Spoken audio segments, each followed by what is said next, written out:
سلام، به جلسه پنجم دوره رایگان اسپیکینگ آیلتس خوش اومدید. این جلسه تاپیک استادی و ادویکیشن هست.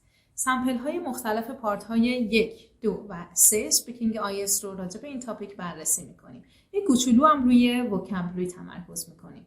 اگر جلسات قبل رو ندیدید حتما ببینید. کانال رو یادتون نره سابسکرایب کنید، زنگوله رو روشن کنید. جزوه های سمپل و وکابولری از روی کانال تلگرام دانلود کنید و استفاده کنید. صفحه اینستاگراممون هم فالو داشته باشید. برامون کامنت بذارید، نظر بدید لطفا. موفق باشید.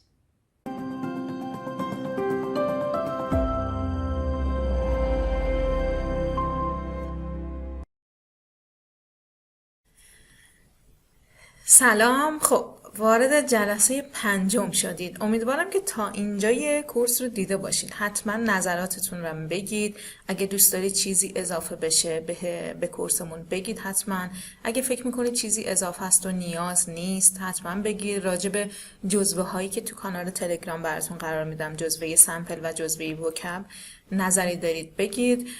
تلاش زیادی برای جمع‌آوری این کورس شده. درسته رایگان هست، اما من تمام تلاشمو کردم تا جایی که ممکنه برای یک کورس ضبط شده تکمیل باشه. جزوه های وکاب و سمپل واقعا وقت زیادی میگیره و خب گاهی وقتا خستم میشم، میگم خب نیاز نیست حالا حتما با جزوه‌ام همراه باشه، همین ضبط ویدیو کافیه. اما دوست دارم واقعا چیزی که ارائه میدم چیز خوبی باشه و کورس به درد بخوری باشه براتون. پس امیدوارم کمال استفاده رو بکنید. حتما با همون همکاری کنید، نظراتتون رو بگید، به همون قوت قلب بدید. بچه ها خواهشاً این دوره رایگان هست و روی یوتیوب قرار میگیره، اما خب برای اینکه شما به ما کمک کنید و باعث پیشرفت ما بشین که بعد بتونیم دوره‌های بهتری داشته باشیم، شما حتما باید رو خود کانال یوتیوب این ویدیو رو ببینید. پس لطفاً رو خود کانال یوتیوب ببینید و دانلود نکنید و بعدم ببینید. حداقل یک بار رو حتما روی کانال یوتیوب ببینید و اگر نیاز به ریویو مجدد هست اگر رو خود کانال ببینید خب خیلی به ما کمک بزرگی کردید. خب برای یک کورس رایگانی که تمام سعیش اینه که کامل باشه، همکاری شما بیشترین ساپورت برای ما. پس لطفاً دریغ نکنید و حمایتمون کنید. خب بیشتر از این توضیح نمیدم.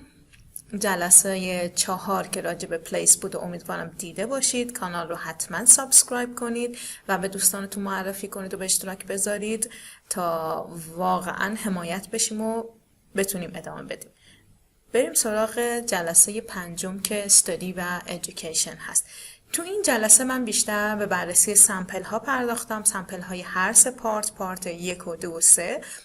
اما فقط همین نیست. جزوه سمپل خیلی کامل تر از این هست و وکاب ها هایلایت شده توش. حتما اون جزوه رو بخونید و سمپل های بیشتری رو ببینید.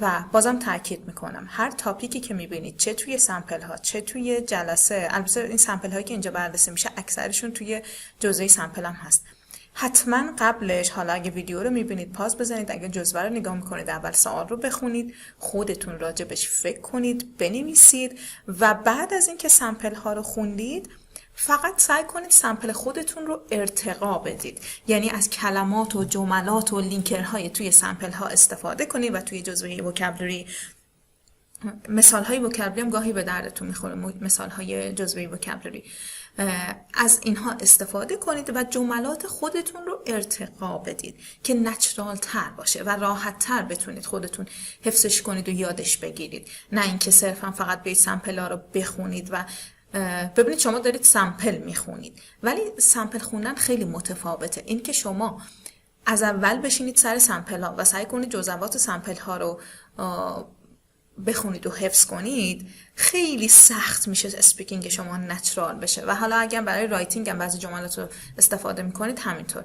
اما اگر شما قبلش سعی کنید خودتون به سوالها جواب بدید و یه سمپل برای خودتون بنویسید یا ریکورد کنید و بعد با جملات خوب سمپل ها جایگزین کنید. مثلا شما یه فعلی استفاده کردین که توی سمپل ها میبینید یه فعل خیلی قشنگتر یا مثلا یه کلمه‌ای رو توی سمپلتون تکرار میکنید که سینونیم خوبی براش نمیدونید یا کالیکیشن نمیدونید یا ایدیم نمیدونید، بعد میتونید توی سمپل ها جایگزین کنید یا اینکه یکی دو تا جمله خوب سمپل ها رو اضافه کنید به سمپل خودتون.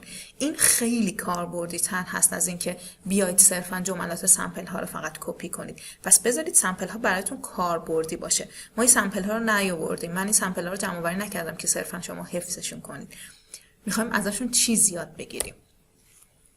خب بریم سراغ اینا. ببینید سوالای پارت 1 اسپیکینگ. پارت 1 اسپیکینگ اگر تاپیک شما work or study باشه با این سوال معمولا شروع میشه. Do you work or study؟ حالا میتونه به طریق‌های مختلف، طرق مختلف این سوال از شما پرسیده بشه. مثلا Do you work or are you student؟ Do you have a job or are you student؟ حالا همشون یکیه دیگه. جواب شما یه چیزه، یا شما ورک میکنید یا student هستید. اگر ورک میکنید یعنی شغل دارید و student نیستید که خب میتونید جلسه بعد رو تماشا کنید برای این سوال، صرفا برای پارت 1 این سوال. اما اگه student هستید یا حالا که نه صرفا student مدرسه و دانشگاه، اگر کلاس زبان میگیرید، اگر برای آیلتس داری میخونید، میتونید باز به این سوال جواب بدید. پس نمونه های پارت 1 یه خورده تخصصی تره واسه اونایی که جاب ندارن، که استودنت اصلا نیستن و فقط شغل دارن، میتونن این پارت رو اسکیپ کنن. البته یادگیریش ضرر نداره براتون، چون یه سری نه همه پارت وانا اشتباه گفتم، البته فقط یکی دو تا سوال اول، چون بقیه سوالا که راجع به استادیه باز شما میتونید مجزا تاپیک استادی هم داشته باشید، مثلا راجع به اسکول. ولی این سوالی که دو تا سوالی که این شکلی اولشه برای کسایی که فقط شغل دارن ممکنه خیلی به درد نخوره. حالا من روش‌های مختلف پاسخ دادن به این سوال رو براتون آوردم. I'm currently a student at Queensland University. I'm currently a student. خب این فرم پرزنت سیمپل با فعل to be. حالا شما میتونید اسم دانشگاهتون و مدرسه‌تون رو جایگزین کنید. دومی رو ببینید، از present continuous استفاده شده. I am currently studying. I am in the final year of graduation. شما خب final year, first year, second year، یا حالا اگر دانشجو هستید و امریکن ها لغات مخصوص خودشون رو دارن برای سال اول و دوم و سوم و آخر دانشگاه. سال اول رو میگن freshman یا fresher، سال دوم رو میگن sophomore، سال سوم رو میگن junior و سال آخر رو میگن senior. حالا میتونید از اونم استفاده کنید، ولی میتونید به همین سادگی هم بگید I am in the final year, first year, second year, third year، فرقی نمیکنه. حالا به جز اینا شما میتونید از present perfect، البته بهترینش present perfect continuous، از اونم استفاده کنید. I've been studying bla bla bla، مثلا حالا اسم دانشگاه و اینا هم بگید in یا at فلان university. خب well I recently completed my master's degree. I recently completed my bachelor degree. I recently completed my diploma. همه اینا رو میتونید بگید. یا اینکه بگید I'm currently a senior at X university. I'm currently a senior. خب این همونیه که سینیوری که گفتم میتونید sophomore, freshman, junior هم بگید. At اسم دانشگاهتون university which is one of the top schools in the nation. میبینید تعریف کرد از دانشگاهش. Admission is incredibly competitive. خب اینو اگه تو دانشگاه درجه 1 میخونید، توی دانشگاه مثلا دانشگاه تهران، دانشگاه شریف، امیرکبیر، دانشگاه درجه 1 میخونید، میتونید از این جمله استفاده کنید. Admission is incredibly competitive. So I'm very proud of being a student here. حالا این جملاتی که اضافه تر میتونید بگید. جواب این سوال نیاز نیست خیلی طولانی باشه، همون تک جمله هم کافیه، اما خب اگه بیشترم توضیح بدین هیچ ایرادی نداره. What do you study؟ خب این اگر جواب اولتون student باشه، حالا خیلی ها تو همون سوال اول جواب این سوال هم میدن. اگه دادید که خب معمولا اگزمینر دیگه اینو نمیپرسن، اما اگر ندادید این سوال رو ممکنه ازتون بپرسن. I study law because it's a really well thought of degree. well thought رو میتونید با یه هایفن هم جدا کنید، یعنی بهتره که با یه هایفن جدا بشه. well thought of degree. well thought یعنی چی؟ یعنی یه چیز خوشنامیه، همه قبولش دارن. I study law because it's a really well thought of degree and I'm hoping to pursue it as a career in the future. میگه توضیح اضافه تر. I'm hoping to pursue it as a career in the future. یا اینکه بگی well I'm majoring in. این دیگه برای همه رشته ها میتونید استفاده کنید. I'm majoring in بعد رشته‌تون رو بگید. I'm majoring in accountancy. حسابداری. So as you can guess I deal a lot with numbers and figures day in day out. Deal a lot with numbers and figures. Deal. حواستون باشه پرونانسیشنش deal. دیل یعنی سرکله زدن، سر کار داشتن. Day in day out. Day in day out فکر کنم تو جزوه‌تون هم اومده، یعنی خیلی سر کار، چیزی که روتین هر روز داری انجام میدیم و معمولا هم بورینگه. Day in day out. It can be overwhelming at times but I think that I have a knack for mathematics.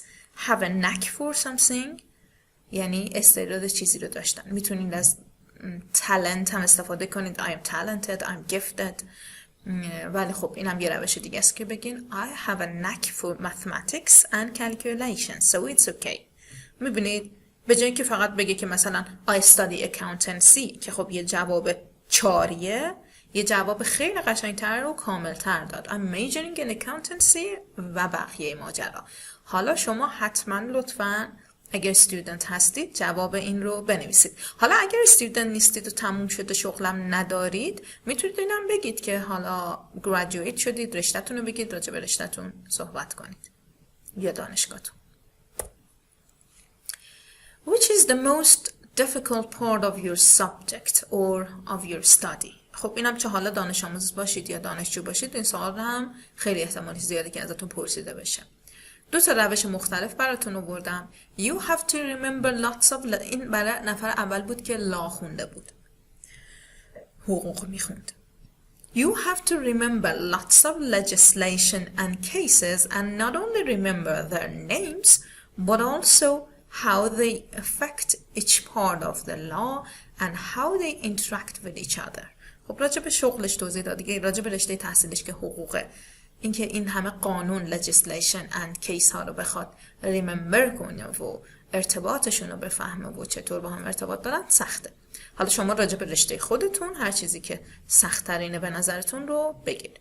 Physically it can also be exhausting because we have to read very dense text for a few hours every day. Physically از نظر جسمی هم سخت کارش. چرا؟ چون it can be exhausting خسته کننده است. Because we have to read very dense text. متنای سخت رو باید بخونن for a few hours every day. این میتونه راجع به هر رشته‌ای استفاده بشه. خب جواب دومی رو ببینید. Well, for the most part I say it's the workload. اینکه حجم کار زیاده. Workload. I mean there are so many assignments.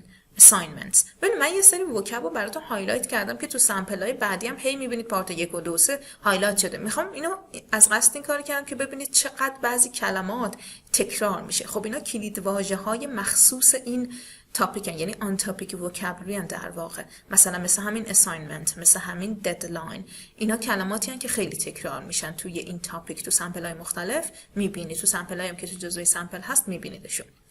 Students are always under a lot of pressure to meet deadlines. ببینید meet deadline collocation. ما همیشه میگیم کلمه رو تنهایی یاد نگیرید. اگه ددلاین رو یاد میگیرید بدونید با چه فعلی استفاده میشه. یکی از فعلای خوب و پرکاربردش میته. But on the other hand exams are a piece of cake. ببینید on the other hand اومد مخالفشو بگه، یه لینکر خوب. حالا سخت بود، اساینمنت های سخت بود، اما exams are a piece of cake. piece of cake هم که میدونید یعنی خیلی آسون. حالا کلمات مختلفی میتونید بگید. a piece of cake, breeze, a walk in the park، همه اینا هست دیگه. they are entirely predictable. اگزم ها آسونن. چرا؟ چون خیلی قابل پیش بینی هن. and I can pretty much breeze through them with a lot of revision. breeze هم از a noun میتونید استفاده کنید به معنی آسون بودن. something is a breeze. یا به عنوان فعل که معمولا هم با through هم میتونید استفاده کنید. breeze through them یعنی به آسونی بخونمشون. with a bit of revision. به آسونی از پس کاری بر اومدن. برویز. تو جزوه کلمات اینا هست، نگران نباشید. میدونم که نگران نیستید البته. Which part of the course do you enjoy most? کدوم قسمت کورس رو بیشتر لذت ببری؟ I always try to learn new things during my course. I enjoy the assignment. میبینی باز دوباره تکرار شد. And project part most because I learn how to work in a team and handle any situation while presenting new ideas in front of the class through this part. میبینید خیلی ساده جواب داد، ولی خب وقتی که من میگم شما اول جوابای خودتون رو بنویسید، شاید اینو بخونید بگید که چیزی نبود، ولی وقتی که جواب خودتون رو می‌نویسید و معمولا کامپر می‌کنید ببینید که در صورتی که ساده است و هیچ کلمه می‌بینید من اومدم هایلایت کردم، یه اساینمنت، یه هندل، یه پرزنت نیو ایدیاز که اینا فکر نمی‌کنم هیچ کدومش سخت باشه براتون. تو هر لولی هستید اینترمدییت به بالا این کلمات قطعاً بارها و بارها شنیدید. اما اگر که پاز زدید و خودتون جواب دادید، واقعاً اینطوری جواب دادید، اینو میگن استفاده درست. خب از چی لذت میبره این اساینمنت ها و پروژکت ها؟ چرا؟ ببینید این چرا ها خوبه، جواب میدی طولانیش میکنی. Because I learned how to work in a team and handle my situation while presenting new ideas in front of the class through this part. Through this part ببینید this. اینا رو حالا من یادم رفته هایلایت کنم. this برمیگرده به چی؟ به پروژکت و اساینمنت. حالا بیشتر پروژکت، چون تو پروژکت شما پرزنت میکنید یه چیزی رو in front of the class. و تیم ورک هم که داره. من اگه بخوام خیلی اینو بشکافم و بازش کنم را به همه چیز، من بر همین گفتم این کورس برای بچهای اینترمدییت به بالاست، کسایی که میخوان 6 و بالاتر حداقل بگیرن، تا ترجیحاً 6 و نیم به بالا. برای اینکه نمیخوام خیلی اینا رو باز کنم. اگه من بخوام اینا رو باز کنم 2 تا سمپل پارت 1 بیارم 1 ساعت میشه بود دیگه. خب ویدیو یوتیوب هم نمیخوام دیگه بیشتر بشه. حالا مثلا جلسه پیش 1 ساعت و 10 دقیقه شد، به نظرم خیلی طولانی شد.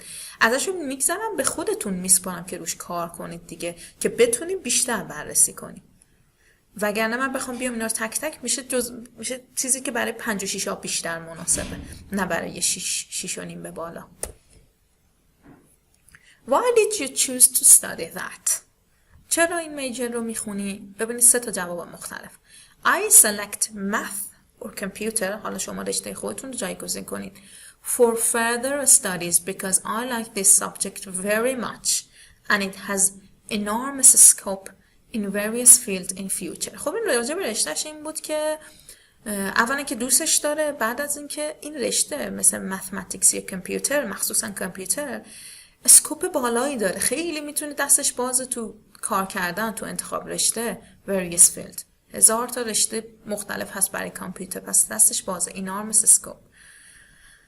There are many reasons for my choice. خب این گفت there are many reasons، پس حداقل یه 2 تاشو بگه، وگرنه اگه فقط یه دلیل بگه خب این جمله تاپیک سنتنس خوبی نیست. پس هم تو رایتینگ هم تو اسپیکینگ حواستون باشه که اگر many reasons یا several reasons میگید بهتره که 2 تا دلیل بیارید حداقل. Primarily یه ادورب خوب، مهمترین دلیلش چیه؟ Primarily میتونست بگی firstly، ولی وقتی که گفت primarily یعنی این از همش مهمتره. I have an interest in accountancy. اینکه علاقه داره توی حسابداری از همش مهمتره. Another reason could be because of accountancy itself. به خاطر خود accountancy. حالا چرا؟ دلیل باید بیاد دیگه، وگرنه گنگ جملهش. Since I've found that my personality has changed positively, I've become more patient and skillful. این حسابداری باعث شده که صبورتر و ماهرتر بشه. پس یه تغییرات پازیتیو تو خود این آدم به وجود آورده. حالا شما ببینید رشته‌تون چیه؟ این که بالا به بالایی میخوره، به این میخوره، به بعدی میخوره. حالا خودتون جواب بدین و بعد اگه شد با این سمپلا و سمپلای دیگه ارتقا بدین جوابتون رو. یا معلمتون، اگه معلم دارید معلمتون کمک کنه که ارتقا بدین جوابتون رو. از معلمتون هم میتونید کمک بخواید. Well, a couple of years ago, I decided that I wanted to work in the hotel industry. I used to have a casual part-time job as a waiter when I was 16. So that's why I've been doing a hotel management course for the past 2 years. I like dealing with the public. I think I'm quite an outgoing person. Yeah, I'm looking forward to graduating and getting into full-time employment. خب این دلایلش رو یه خورده طولانی تر توضیح داد. 16 سالش بوده، ویتر بوده، هتل کورسش که مشخص هتل منیجمنت داره میخونه. I decided that I wanted to work in the hotel industry. تصمیم گرفته که توی صنعت هتلداری کار کنه. هتل حالا. و حالا این یه دلیلش بود. دلیل بعدیش هم بعدش آورد. I like dealing with the public. با مردم بودن دوست داره چون outgoingه و اینم که حالا آرزو باشه. I'm looking forward to graduating. یادتون باشه که بعد از I'm looking forward to فعلی که استفاده میکنید یعنی باید جراند در واقع استفاده کنید یا فعل آینجی دار. To graduating and getting into full-time employment. خب حالا اینا چون مربوط به شغله من هایلایتش نکردم. جلسه بعد این چیزا رو داریم. part time job, full time employment. میبینید نگفت دیگه full time job، عوضش کرد.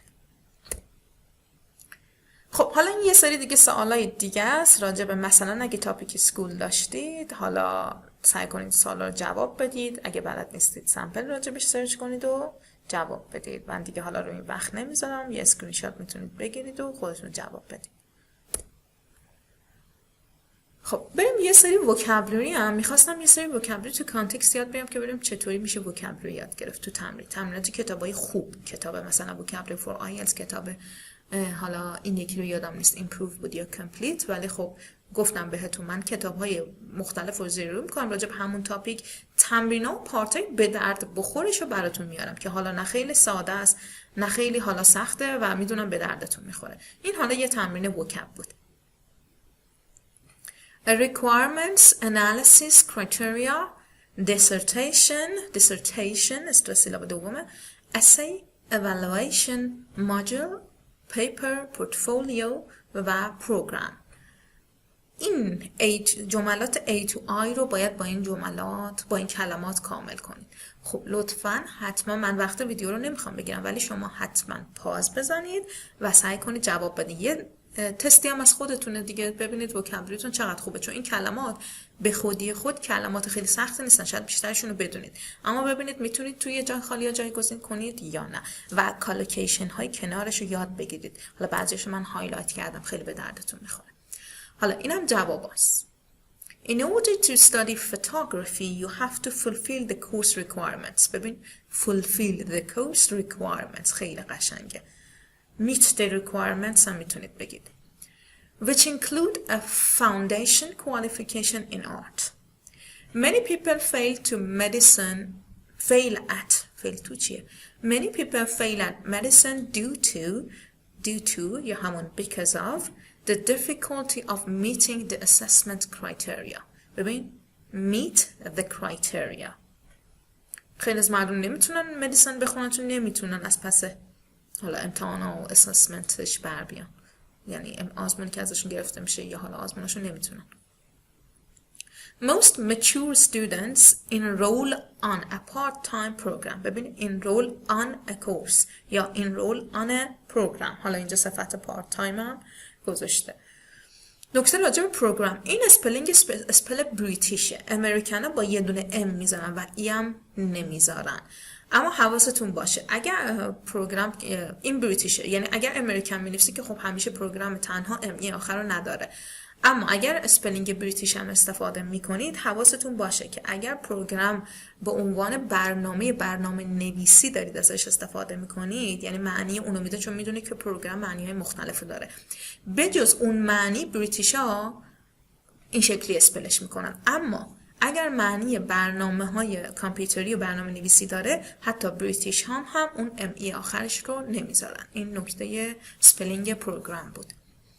اگر استارتاپ از کار خودتون راحت کنید پروگرام خالی بنویسید با ام ای آخرش. البته که اگر شما بریتیش بقیه اسپلینگاتون رو مثلا کالر و فیوریت رو با او یو می نویسید و حالا خیلی چیزای دیگه سنتر رو با مثلا آر ای آخرش می نویسید به جای ای آر، یعنی کلا بریتیش اسپل میکنید دیگه باید حواستون به این نکات باشه که دیگه باید یک دست باشید. بهتره که یک دست باشید. At the start of each academic year students choose which core module they will take. حالا ماجول هم که معنی مختلف داره. مثلا تو همه آیلتس دیدید که ما یه جنرال ماجول داریم، یه دونه اکادمیک ماجول داریم، یعنی حالا ورژن های مختلف یک کورس. As part of their jobs, many lecturers are expected to submit at least one academic paper. ببین حالا من میگم بعضیش یادم رفته که مثل اینا هایلایت کنم، ایتالیکس کنم. Submit your paper. امیدوارم که حالا موقعی که پاز زدید همه رو درست جواب داده باشین، ولی اگر درست جواب ندید حتما دقت کنید و اگرم که به کالکیشن دقت نکردید الان دقت کنید. Students on the fine art program are required to present a portfolio of their work. پورتفولیو هم که دیگه میدونید دیگه، یه مجموعی از کارهای خودتون که حالا مثلا توی فولدر خوب جمع آوری شده. After collecting your data, or as British people say data, you will need to carry out an in-depth analysis of it. In-depth یعنی complete, thorough, کامل. حالا میتونست اینجا بگیم complete, thorough or in-depth analysis of it. Carry out هم که میدونید یعنی do. To get a good mark, students should show they are capable of making a critical evaluation of the literature. Critical evaluation. At the end of the course, each student must submit a 4,000 word long. A 4,000 word long. یه essay، حالا بعدش هم که essay، یه essay 4,000 کلمه ای. اینا همش با همه. حالا این میتونه 4,000 باشه، 250 کلمه باشه، 1000 باشه. After you have submitted your MA dissertation. پس برای dissertation میتونی از submit استفاده کنید. dissertation هم که همون تز خودمونه. thesis میتونید بگید. dissertation هم میتونید بگید. You will have to wait about 4 months for your final grade. یه تمرین دیگه وکبم آوردم. خب این خیلی جالبه. این کلماتی که اینجا ایتالیکس شده و آندرلاین کردم که بهتر بتونید ببینید، کنارش هم شماره قرمز گذاشتم، معمولا اینطوری استفاده نمیشه مگه اینکه شما واقعا اون کلمه یادتون بره، مثلا not free یا level، مگه اینکه اون کلمه واقعا یادتون بره از اینا استفاده کنید. حالا یه نگاه به این بندازید، پاز بزنید و سعی کنید کلمات رو جایگزین کنید. لطفاً حتما این کار رو بکنید که سعی کنید اکتیویت کنید، فکر کنید واژگانی که بلدین رو یادتون میاد. اگه بلدین رو سریع جایگزین کردید که مرحبا، اگرم بلد نیستید نگران نباشید، یاد میگیرید. پس حتما پاز بزنید و بعد ادامه بدید. خب حالا ببینید من یه اسپیکینگ براتون پلی میکنم که این جوابا رو داده، ولی همه ببینید هر کدوم یکی جواب میده، اما ما جایگزینای دیگه هم براتون آوردیم، یعنی ما که نیاوردیم، خود کتاب وکابلری فور آیلتس که ببینید یه جواب نیست برای همش، میتونید جوابای مختلف هم داشته باشید گاهی. خب پلی میکنم اینو. Recording 5A. Can you tell me about your early education? Well, I went to kindergarten from the age of 4, and I remember that I didn't enjoy it very much at all. Primary school was a little better, especially because my mum was a teacher in a school. She taught in the junior part of the school, and she was actually my teacher in first grade, but when I went up to the senior school, I didn't see very much of her. After that, I was lucky enough to receive a scholarship to go to a very good high school.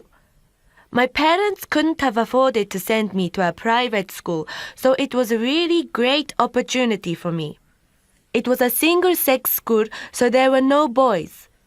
I'm glad I didn't go to a mixed school because I think there are fewer distractions, so everyone can just concentrate on their studies. خب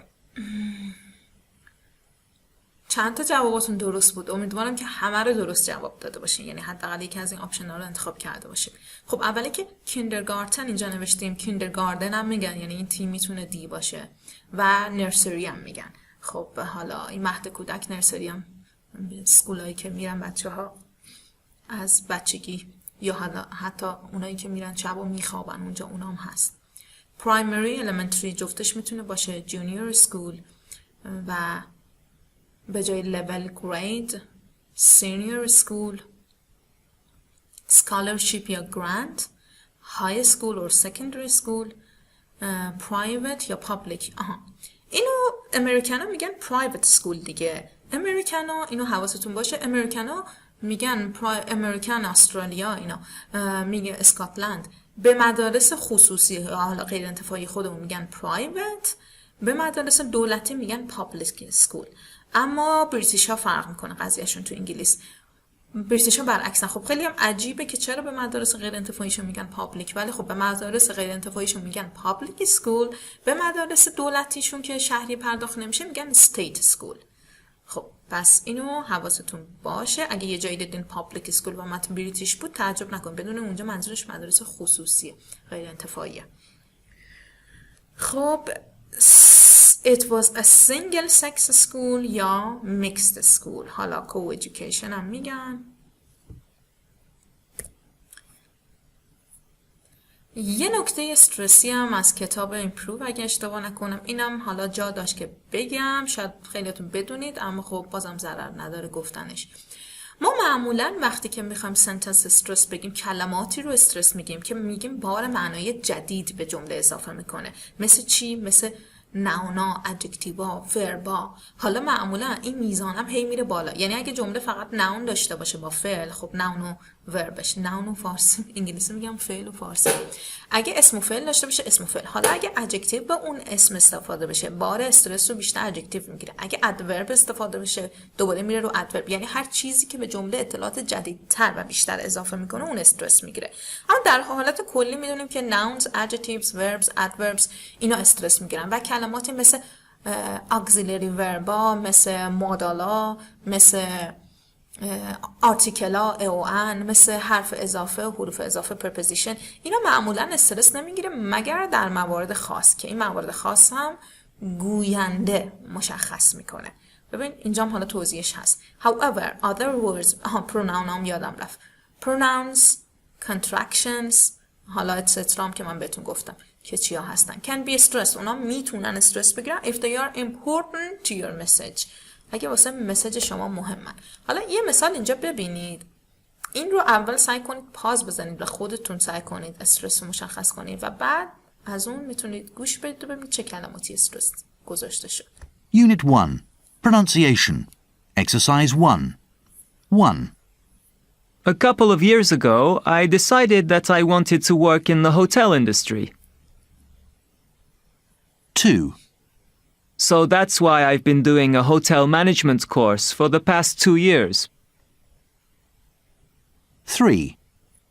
I know that cats don't talk, but this one did. 4. He's 2. He's a toddler now. 5. I think my fitness level's a bit better than it used to be. خب اینجا قبل از اینکه بریم سراغ جوابا یه نکته بگم بچه‌ها، اگه این کلاس آنلاین بود یا حالا اگه کلاس حضوری بود، یعنی منظورم اینه که اینتراکشن بود بین من و شما، همین پاورپوینتی که میبینید من روش ارائه میدم حداقل 3 ساعت زمان میبرد. چون مثلا من برای این تمرین میگفتم همین کاری که به شما میگم پاز بزنید. خب برای این تمرین میگفتم خب اول اینا رو استرساشو بگید، بعد پلی میکردیم، چک میکردیم، همه اینا بود. یا مثلا واسه سمپل از بچه‌ها میخواستم خودشون صحبت کنن. پس لطفاً take it for granted نکنید. اول اینکه سعی کنید خودتون این کارو بکنید و بعد از اینکه من احتمالاً حالا بنا به تقاضای بعضی از بچه‌ها، چون شما اسپیکینگ رو ما میگیم همیشه باید اسپیک کنید. حالا اینکه ما تو اینا نکته میگیم سپیکینگ شما رو صرفاً بهتر نمی‌کنه و شما باید اسپیک هم بکنید. این چیزایی که اینجا یاد میگیرید و تمرین بکنید. حالا من سعی کردم که کلاس آنلاینم کنار این باشه. خب این خیلی صرفه‌جویی تو تایم شما میشه. ببینید اگه یه کورس اسپیکینگ بود من باید هم این نکات رو میگفتم هم بچه‌ها اسپیک میکردن. پس هم تو نکات مجبور بودم صرفه‌جویی کنم و هم تو اسپیکینگ بچه‌ها. اما الان من این نکات رو میگم، سمپل میذارم، شما میخونید، یاد میگیرید و کنارش حالا میتونیم یه کورس آنلاین هم داشته باشیم که شما استفاده کنید و اونجا دیگه فقط صحبت کنید و صحبت کردن همدیگه رو ببینید و این نکات رو پیاده کنید. پس یعنی این کورس اگر میخواست آنلاین باشه یه کورس خیلی فول بود. حالا فرض کنید 15 جلسه ما ادامه بدیم، 15 تا حالا حداقل 1 ساعت هست دیگه، 15 تا 1 ساعت بریم و کنار هر این 1 ساعت 2 ساعت هم تمرین نیاز داره. یعنی انگار ما یه کلاس 15 جلسه 3 ساعته داریم پیش میبریم. خب این کلماتی بود که استرس گرفت. I wanted to work in a hotel industry. میبینید هتل اینداستری، اینجا هتل خیلی مهمه. So that's why، ببین اینجا that به خودی خود استرس نمیگیره ولی تو این جمله خاص گرفت. That's why، این that همون ریزنیه که آورد. Why I've been doing a hotel management course for the past 2 years. اینا رو استرس داد. I know that cats don't talk but this one did. معمولا this و that تو جمله خیلی استرس نمیگیرن ولی خب خیلی هم پیش میاد که تو جمله معمولی استرس نمیگیرن ولی خب در اینجور مواقع یه مواقعی هم پیش میاد مثل اینجا که شما استرس میگیرید که تاکید کنید روی جملتون. But this one did. حتی did. He's 2. He's a toddler now. میبینید اینجا اسم و نمبر استرس گرفته. I think my fitness level is a bit better than it used to be. همه اینا استرس گرفت به خاطر مفهوم جمله. خب بریم سراغ پارت 2. اینجا یادم رفت بریم فارسی و انگلیسی که قاطع میشه یه کورس میکس میذاری همه میشه. بریم سراغ پارت 2 و حالا من اینجا یادم رفت بنویسم. اما من 3 تا سمپل آوردم و 2 تا سوال، یعنی سوال دوم 2 تا سمپل مختلف فرش آوردم که حالا ورژن‌های مختلف هم ببینید. اینو من میدونم که تو پارت describe a person اینو راجبش صحبت کنم، اما خب تخصصی راجب تیچرم باز جا داشت که چون درس ما education studyه این جلسمون باز خالی از لطف نبود آوردنش. Describe a teacher you can remember from your school days. You should say what subjects they taught, what this teacher looked like, what kind of person they were, and explain how this person has influenced you. خب اول اینو گوش بدید. Track 25. I can remember a teacher called Miss Nichols really well. She was a teacher I had when I was about 6 years old. She taught all subjects, not anything in particular. Physically, she was quite ordinary. She was about average height, thin, and with grey hair in a bun. She looked how you would expect for a person of her age. I would say she was about 50 years old. Character-wise, she was quick and precise. She was quick in all her movements, walking and speaking, and she spoke very precisely. She was a yes or no kind of person. Of course, before I moved into her class, I was terrified of her. Now, many people have a rough exterior and a soft inside, but the extraordinary thing about Miss Nichols was that she really did have a heart of gold. I'm sure I'll never forget her, because she taught me how to be firm but kind.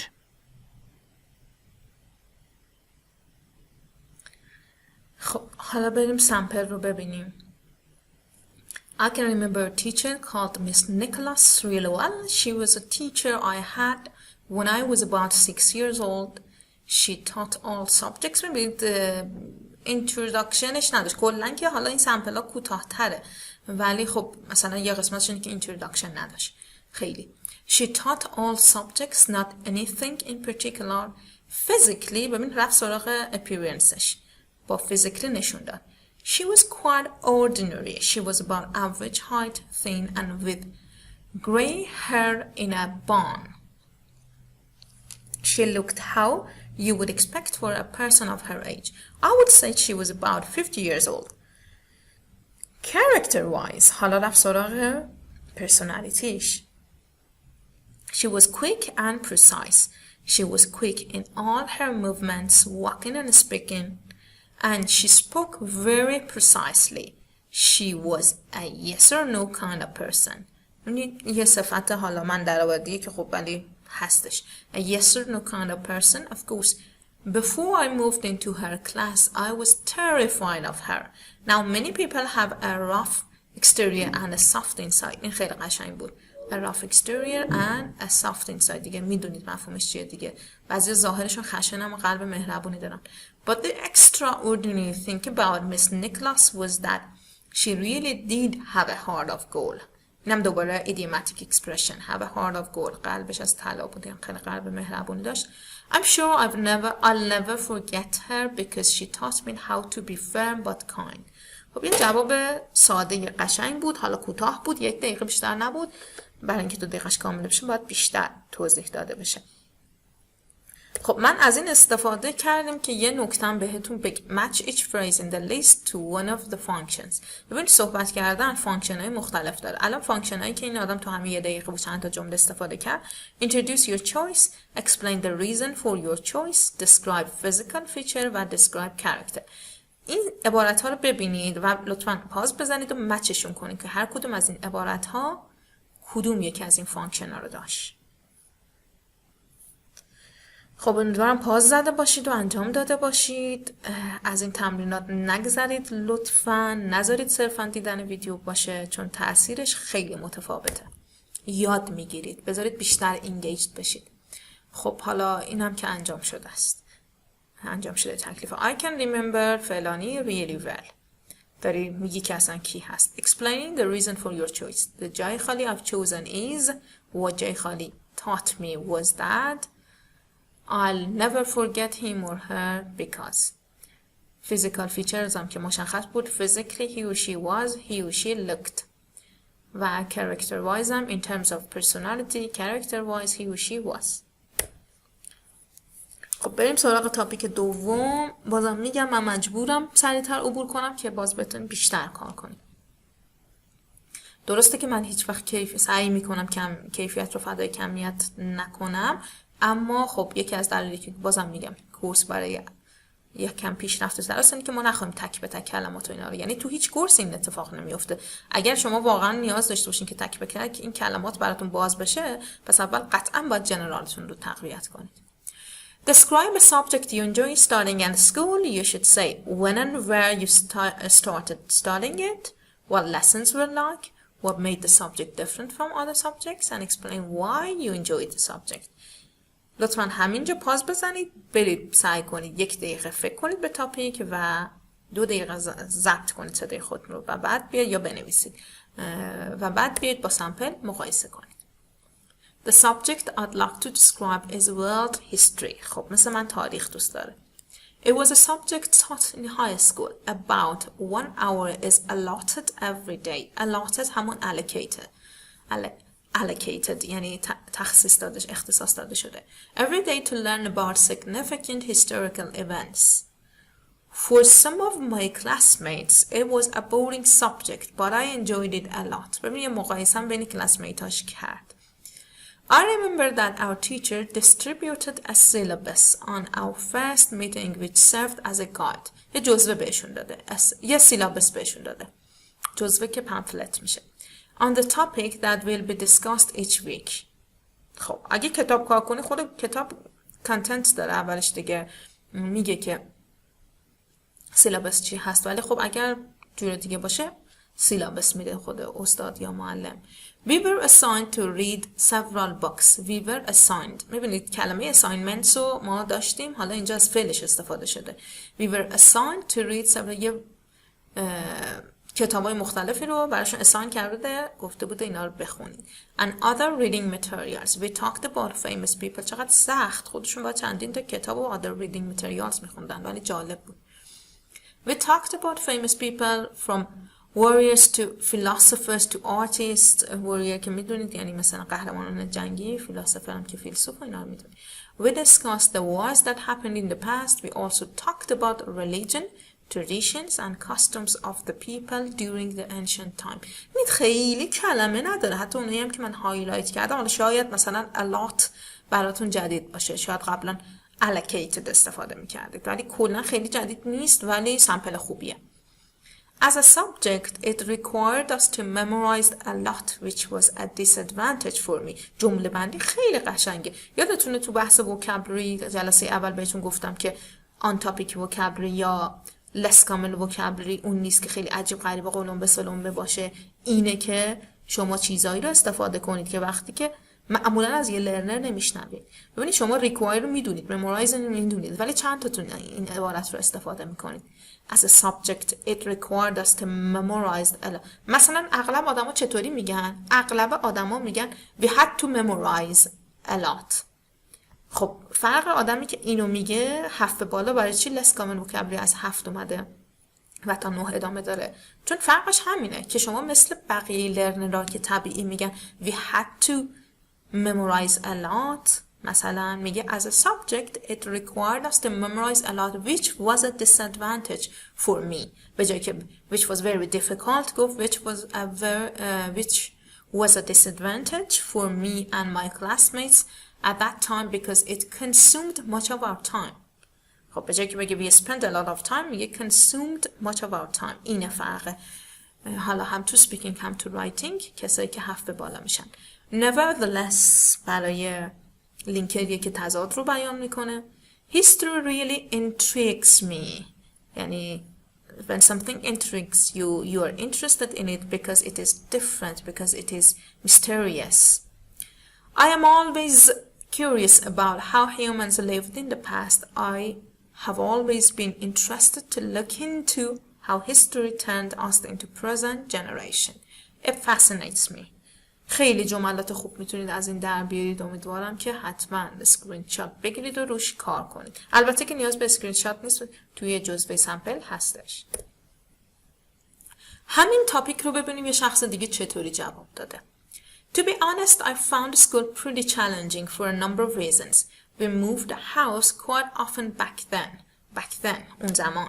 So I had to adapt to different teachers, learning expectations and to make new friends. حالا من نمیم چرا همیشه من یادم میره یه آب بذارم کنارم که دیگه انقدر متکلمه وحده هم نفسم میگیره، ببخشید دیگه. To make new friends. خب با چی شروع کرد؟ کلن یه جنرال ایدیا، یه اینتروداکشن راجع به روزهای مدرسهش گفت که سخت بوده. چرا؟ چون مجبور بودن خیلی خون عوض کنن اون زمونا و مجبور بوده با تیچرهای مختلف خودش رو اداپت کنه با انتظارات مختلف که حالا تیچرهای مختلف دارن یا مدارس مختلف دارن و با اینکه هر روز میخواد دوستای جدید پیدا کنه. However ببین تازه رفت سراغ تاپیک، ولی اینتروداکشنش خیلی اینتروداکشن خوبی بود. اینتروداکشن باید اینترستینگ باشه، باید مخاطب رو جذب کنه. حالا اگزامینر هم خسته نمیشه بنده خدا انقدر میرید تکراری حفظی میگید. However the subject which I was always passionate about and determined to succeed in was French. خب اینم خیلی قشنگ گفت. However به جایی که بیاد همون اول بگه I liked French، ببینید سه تا خط جمله قشنگ گفت. I started lesson when I was quite young, which is common in the UK, as learning languages is actively encouraged. But the standard and expectation was relatively low. با اینکه خیلی encourage میشد، اما استانداردها و انتظاراتشون خیلی کوچیک و کم بود، پایین بود. So lessons revolved around role plays, revolved around something، یعنی حول محور یه چیزی بودن. Asking for ice cream or bread. Our lessons داره یه ذره درساشون رو مسخره میکنه که چقدر سطحش پایین بود. Our lessons involved a lot of writing and dictation which was hard. حالا اینجاش برای سخت بوده. And I did struggle to see the point of this, as what I really wanted to learn was how to communicate and be understood. اون میخواسته فقط حرف بزنه و بشنوه. میگه چرا ما باید دیکتیشن یاد میگرفتیم؟ حالا اینو راجع به خیلی از سابجکت ها میتونید استفاده کنید. مثلا بچهای دانشگاه تو کشور ما خیلی قول میزنن چرا ما باید اندیشه اسلامی بخونیم، فلان بخونید، فلان بخونید، چلان بخونید. پس میتونید از این جمله استفاده کنید. I did struggle to see the point. خیلی قشنگ بود. I did struggle to see the point of this as what I really wanted to. حالا اینو میتونید ربط بدید به رشته خودتون. آقا ما چرا باید اندیشه بخونیم وقتی که what I really wanted to learn was مثلا chemistry. انگلیش هستن، رشته ما انگلیسی بود، بعد اندیشه میخوندیم. Our vocabulary was based around the family, food, travel and school. So it was quite useful, but not the sort of things that children really want to talk about. خیلی قشنگ داره صحبت میکنه، خیلی. I was motivated as I had already. ببخشید من وسطش زیرنویس میام. در عین سادگی میبینید حتی کلماتی که من حتی هایلایت کردم کلمات خاصی نیست. در عین سادگی خیلی قشنگه، هم ایده هم جمله بندی. I was motivated اینه که ما میگیم بابا نریز کلمات قلم به سلم به تو اسپیکینگ و رایتینگت که اصلا اگزامینرم هنگ کنه حتی که نیتیو هم باشه. یه جوری بگو، البته همه اگزامینر اسپیکینگ نیتیو نیستن ولی رایتینگ ها بیشترشون نیتیو. یه جوری صحبت کن که هم جالب باشه، هم لنگویجتون نشون بده، هم خودتون نکشی که کلمات خیلی سخت استفاده کنی. I was motivated as I had hardly visited France on holiday and so I could see for myself the possible benefits of being able to communicate. اینجا میگه چرا برام جالب بود، یکی از bullet point ها رو جواب میده. And make myself understood. The breakthrough for me came when I was around 15 with a teacher called Miss Green. حالا رسید به تیچرش. breakthrough چیه؟ نقطه‌ای که دیگه باعث پیشرفتت میشه. حالا فارسی نمیدونم چطوری بگم. She was half French herself. حالا رفت سراغ معلمه. So she spoke beautifully and was rather glamorous. Glamorous یعنی attractive اگه نمیدونید. Glamorous too, and her lessons were filled with laughter, games and من بریتیش گفتم laughter, games and stories, although she was very strict as well. عجب معلمی بوده، هم laughter بوده، هم green بوده، هم strict بوده. آرزو هر معلمیه که اینطوری باشه. We were all expected to study hard and to succeed in exams. We were all expected. ببین مجهول قشنگ. به جایی که بگه we had to study hard, گفت we were all expected to study hard and to succeed in exams. She was inspiring though because she loved her subject. She was inspiring though because she loved her subject. Personally, I have always enjoyed listening to languages, to the intonation and sound even if I do not understand. Once I could use the French I had learned in school when I visited France and later studied there. The language came alive and all that hard work as a younger paid off. انقدر من غرق شدم که دیگه اصلا درست خوندنشو فراموش کردم. Worked as a youngster paid off. این هم که خب کلمه خوبیه، یه چیزی که بعدا نتایج خوب ازش میگیری، pay off میکنه. خب بازم این سمپل هست، خیلی بخونیدش، خیلی قشنگ بود. از جملاتش، از کلماتش، کالوکیشناش استفاده کنید. بریم سراغ پارت 3. یه چند تا سوال پارت 3 اینجا براتون آوردم، اما توی سمپل، جزوه سمپل پارت 3 از همه پارت ها بیشتر، پس خیلی خوب بخونید پارت 3 رو. اینجا سعی کردم متنوع یه چند تا سوال بیارم. How are education priorities today different from those in the past?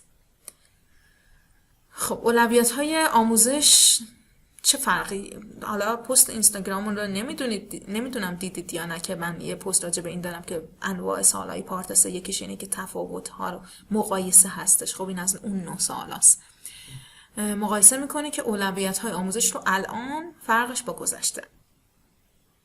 In a fast changing world قشنگه، به جایی که همه بگین today.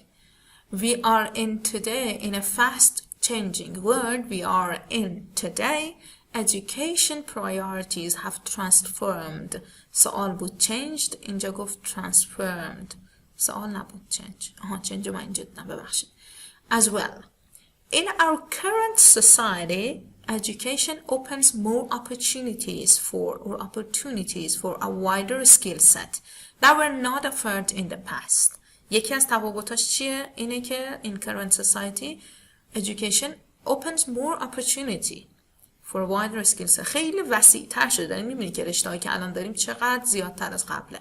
For example, or for instance, colleges and universities have more specific major or courses as compared before. دقیقا همینه گفت که تعداد میجر ها و کورس ها بیشتر شدن. مثلا کورسی به نام دیجیتال مارکتینگ اصلا وجود نداشت چند سال پیش.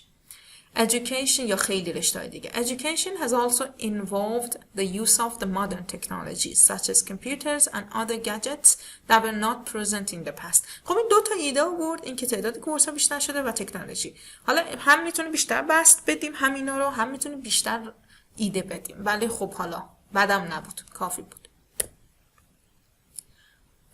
How well do you think schools should prepare young people for working life? من یادم میره، اما شما یادتون نره که هر سوال رو میبینید پاس بزنید، بهش فکر کنید، حداقل 1-2 دقیقه بهش فکر کنید و بعد بیاید سمپل رو بخونید. ببینید اصلا ایده دارید ولی خب اگر که واقعا جمله سازی کنید براش، ببینید شما چطوری جمله سازی میکنید و سمپل ها چطوری جمله سازی میکنن، خیلی به نفعتونه، خیلی involved میشید، engaged میشید و بیشتر یاد میگیرید. Schools are considered our second home. سوال چی بود؟ فراموش کردم. خب مدرسه ها چطور باید بچه ها رو برای شغل آماده کنن، برای آینده شغلشون، که این کار متاسفانه تو مدرسه ایران حالا زمان ما که خیلی نمی‌کردن، الان خیلی نمیدونم، امیدوارم که بهتر شده باشه. Schools are considered our second home. This is where we learn almost everything, starting from the basics such as reading and writing. Before we turn into adults, American میگن adults، استرس سیلاب دومه. British people say adults که استرس سیلاب اوله. This is the place where we get most of our training. Therefore, schools should also be the avenue to prepare us to enter into another chapter. خیلی داره idiomatic figuratively صحبت میکنه. Into another chapter, the working life.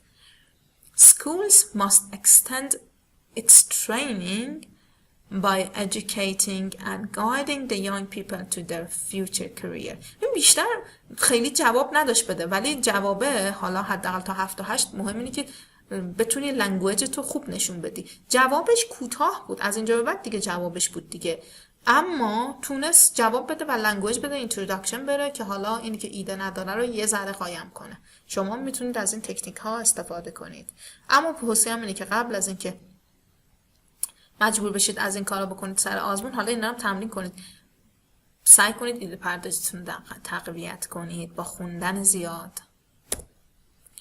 Do you think a teacher should be friendly or strict؟ خب اینم که یه سوال بحث برانگیزیه که همیشه هست. When I was at school, our teachers were old school یعنی old fashioned, traditional, strict and very traditional. So our lessons were teacher centered. ببین داره on topic vocabulary استفاده میکنه. As children, we were not encouraged to ask questions or voice our opinion. خیلی قشنگه. Voice our opinion. نظرمون رو بیان کنیم. However, today, thankfully, classes are more student-centered. این تو همین 4 تا جمله چقدر on topic vocabulary استفاده کرد. Strict, old school, teacher-centered, student-centered. And encourage collaboration. And I think a friendlier teacher would be more successful. امیدوارم که جواب شما حتی از این جواب هم بهتر باشه. دیگه منم دارم خسته میشم، یه ذره دهنم دیگه داره کم میاره، یه ذره سریعتر پیش میرم. Some students would rather write a paper than take a test. Other students would rather take a test instead of writing a paper. Which option do you prefer and why؟ سوال جالبی بود. شما ترجیح میدین که assignment بنویسید یا اینکه آزمون بدید؟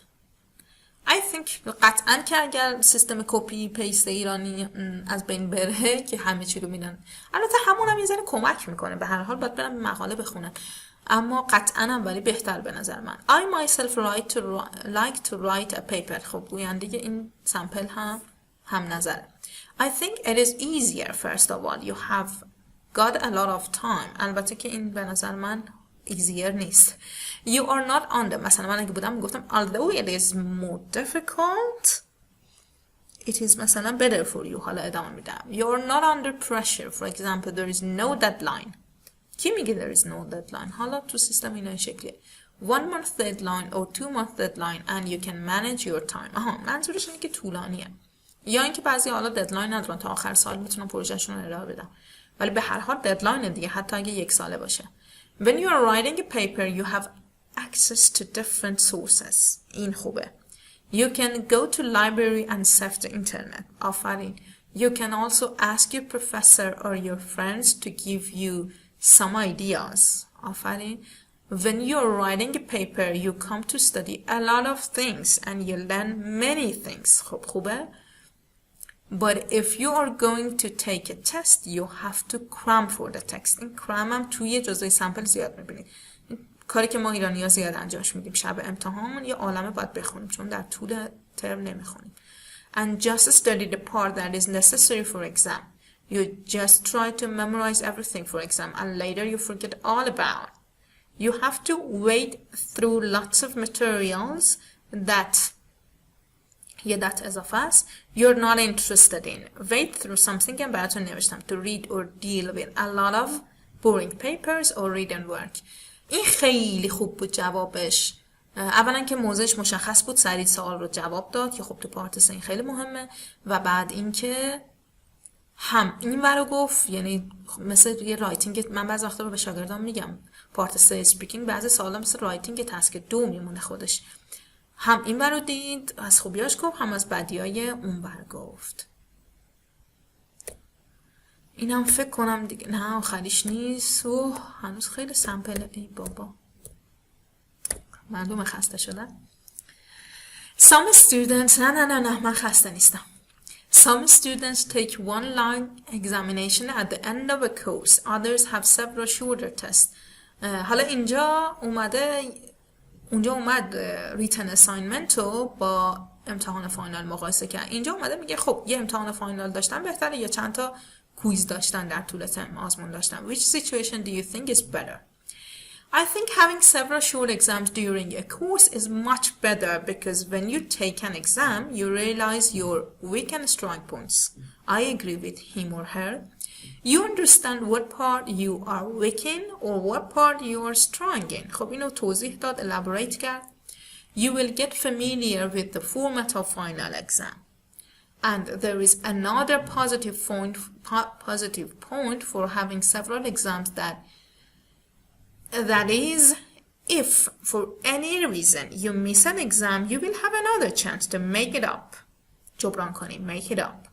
But if you have one long exam, the stress that the exam carries make you fail to show your ability because you are not familiar with the format of the test. On the other hand, حالا مقایسه. I think having several short exams during a term makes you ready all the time, while taking an exam at the end of a course leads some students not to study during the term and just cram on the night of the exam. خودش حالا هرچی بگم خسته نیستم واضحه. خب اینم که بدیهای ایژوکیشن سیستم رو گفته دیگه، اینا رو واگذار میکنم به خودتون، نیاز نیست من ادامه بدم. هایلایت شده کلمات. جزوه سمپل رو حتما بخونید، بیشتر از این توضیح داده شده، بیشتر از این سمپل آورده شده. حالا من دارم قطعش میکنم چون فکر میکنم ویدیو خیلی طولانی شد، نمیخوام خستم بشی چون همه اینا تو سمپل هست و منم صرفا دارم بیشتر میخونم براتون چون خسته شدم. خب روز خوبی داشته باشید. کامنت بذارید، از پیشنهاد بدید، بذارید بهتر بشم. حتی اگه البته من یک کورس دیگه براتون در نظر گرفتم که ان شاءالله به زودی استارت اونم میزنیم، اما اگه پیشنهادی دارید حتما بهمون بگیم، هم راجع به این کورس هم راجع به کورس‌های دیگه. خسته نباشید.